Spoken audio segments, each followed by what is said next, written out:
nitwits! You plebe? Scheiße! Put your spine bone into it.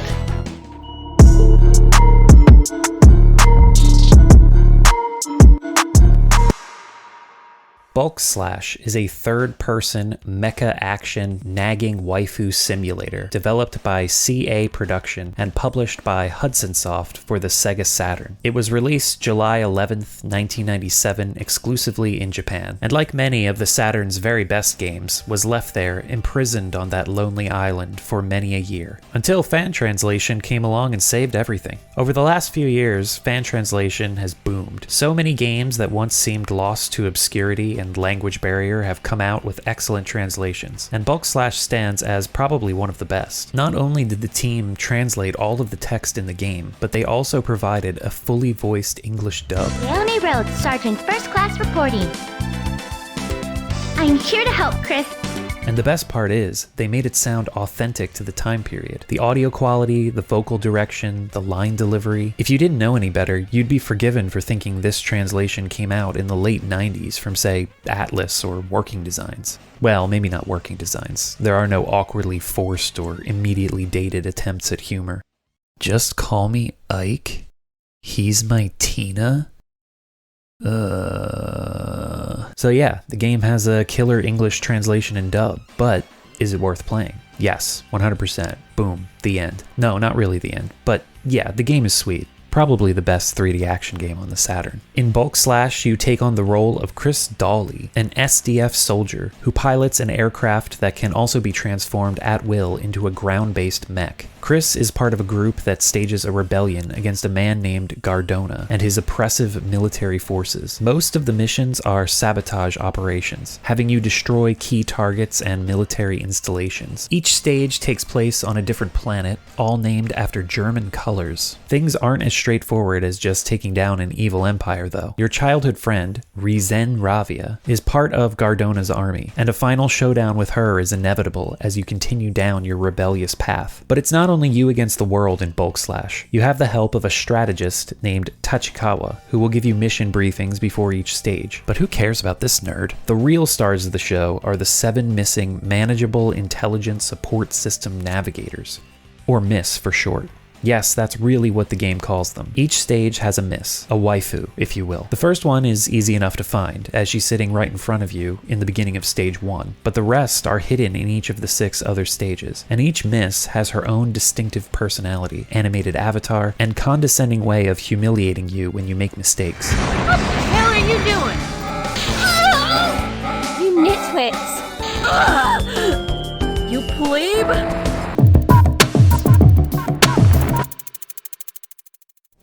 Bulk Slash is one of the best looking 3D games on the Saturn. It's got chunky polygons for backgrounds and enemies, pre-rendered sprites for your aircraft/mech, as well as the point health and weapon pickups that drop from defeated enemies. It also has a crisp, colorful art direction. The frame rate is buttery smooth for the most part as well, with just a touch of slowdown during some of the bigger explosions, or when you get too many enemies on screen. That smooth frame rate comes from sacrificing the draw distance though. Enemies and backgrounds like to pop into place, sometimes leading to damage as an enemy aircraft appears right on top of you. Most of the stages feature large outdoor environments with some nice detail when you're up close. My favorites are the 2nd and 6th stages. The former has you running or flying through a rainy city at night with the streets lit by neon lights and floating holographic advertisements for a pop singer's concert, whom you can find in that stage as one of the Miss Navigators. The 6th stage, God, that's hard to say. The 6th stage is a snowy city outskirts with mountains, rivers, and trees. You put snow in a level in a game and I will just chill there, guaranteed.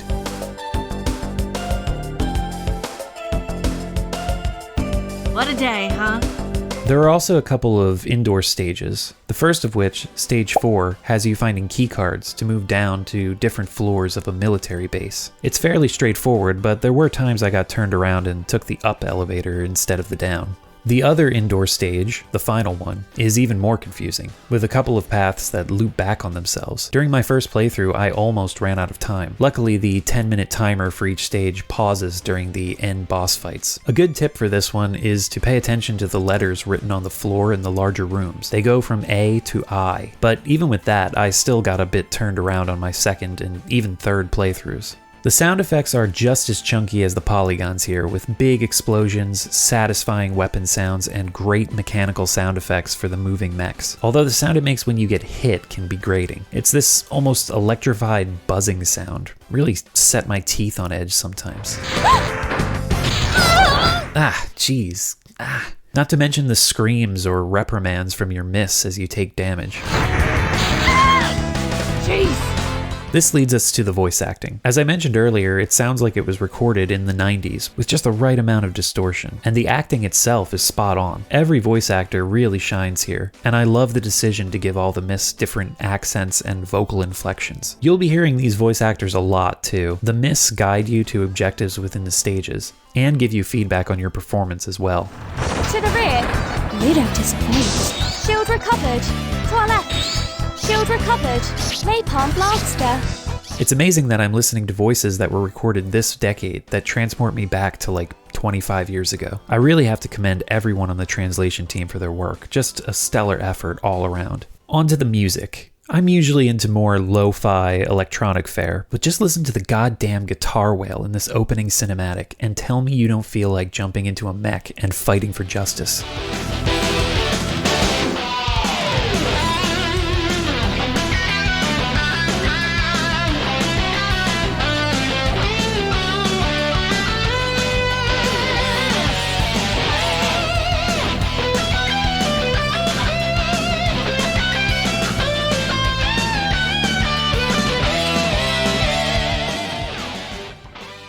It just gets you pumped. God, it's so good. The music in the stages is equally amazing. Heavy on synths, it's always adrenaline pumping with lots of variation. I particularly like the dark beat in the stage 4 track, or the funky rhythm to stage 5.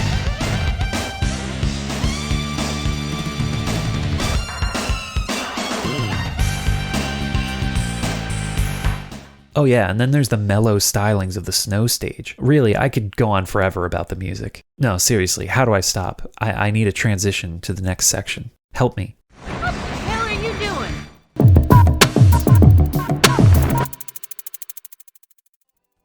Your mech can transform between an aircraft and a ground-based unit with a press of the A button, and different scenarios call for different versions. Most of the time, especially in the outdoor stages, you'll want to stay in aircraft mode as you'll be able to cover more ground and make it to your objectives quicker. Each stage has a 10-minute time limit, but for most stages I was finished around the halfway mark, except of course on my first playthrough of the last stage, which I mentioned before. There are 7 stages total, and you'll be able to select between 3 of them in the first and second halves of the game, meaning you'll get a choice between stages 1 through 3, then when you beat those, you can choose between 4 through 6. So you can play the stages in different orders. This is for variation and replayability, but also to help you get to the different Mists navigators that are hidden in the stages. Enemies are usually just variations on different aircraft and different sized turrets, but their designs, color palettes, and attack patterns keep things from growing stale. The real highlight are the bosses, which are giant mecha with various target points. Some of them are best to take down from the air, while others are better fought on the ground in mech form. Some of them will have you switching back and forth to do the most damage. This keeps them interesting throughout. The mini-boss gauntlet in the final stage comes to mind, in terms of making you transform back and forth.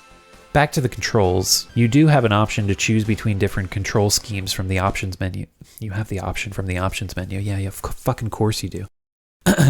You can choose between different control schemes from the options menu, but I'll just cover type A since that's what I used. In both aircraft and mech modes, you can rotate the camera with the L and R buttons, and strafe with the D-pad, which is essential for dodging attacks and just making movement feel smoother. The B button fires your weapon, which at first is just a pea shooter type gun, but in your mech form you can pick up power-ups that give you either a flamethrower, a Bezier laser, or a napalm launcher. You can hold down the fire button for a continuous shot, which is helpful in some situations, but you'll want to leave off the button a lot of the time to let your bomb attack charge up. This is a powerful AoE blast that's really useful for taking out multiple targets and doing big damage. You'll also automatically switch to a sword when you're up close.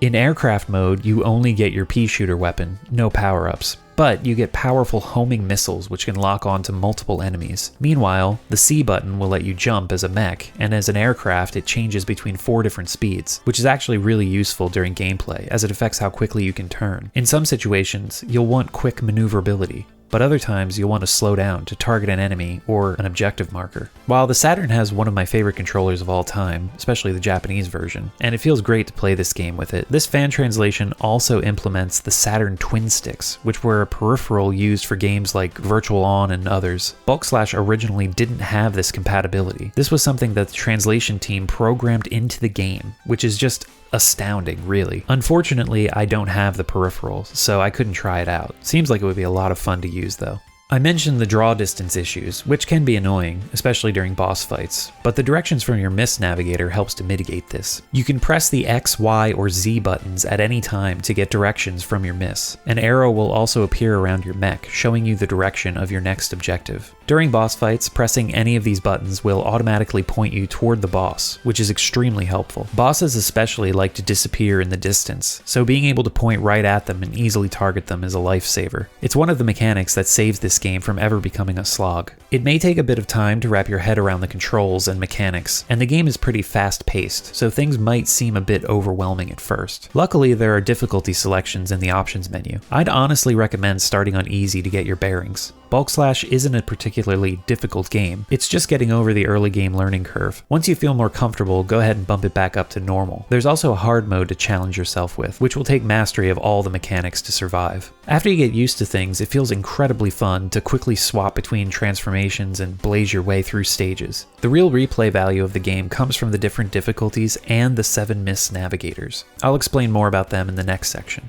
Ah crap, we gotta transition to another section. I don't know, use the Miss Getting Pissed.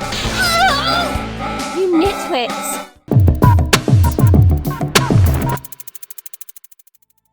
So there's not really enough of a story here for it to warrant me throwing up a spoiler warning, so instead I'll just talk more about how the Miss Navigators evolved during a playthrough. First, let's introduce our 7 lovely ladies. I'll go in the order in which you find them throughout the game. There's Leonie Rhodes, a fellow SDF soldier, Lyra Hart, a pop singer whose concert is taking place in the 2nd stage, Metical Flare, a daughter of the royal family on the planet Blau, Naira Savage, an SDF officer, Rupia Rude, a member of a family of thieves, Cologne Steiner, a German SDF sergeant, and Kina DiBiase, the super secret character. You have to beat the game with all 6 other navigators before Kina will become available in the final stage. You'll want to find one that you like and stick with her throughout the whole playthrough. This is because she levels up through the game as you gain points from destroying enemies and picking up collectibles. You also get bonus points for the amount of life you have at the end of a stage and how quickly you finished it. After certain thresholds, your Miss will level up to a max level of 3. This is her relationship status, and it will change her dialogue with you depending on how high her level is.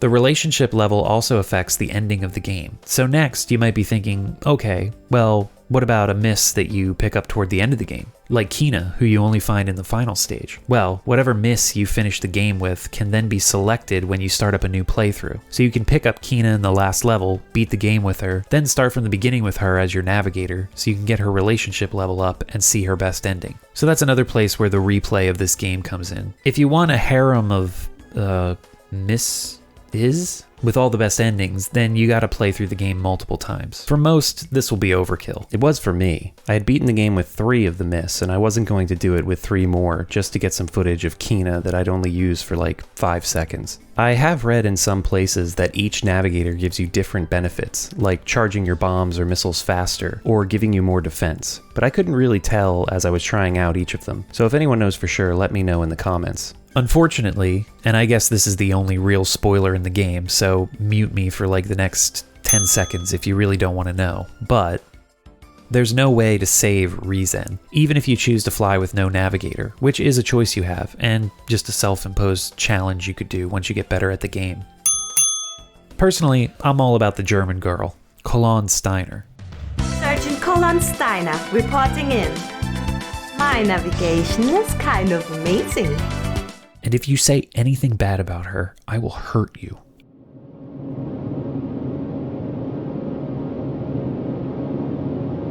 I mean, yeah, what? Just play the clip. You plebe?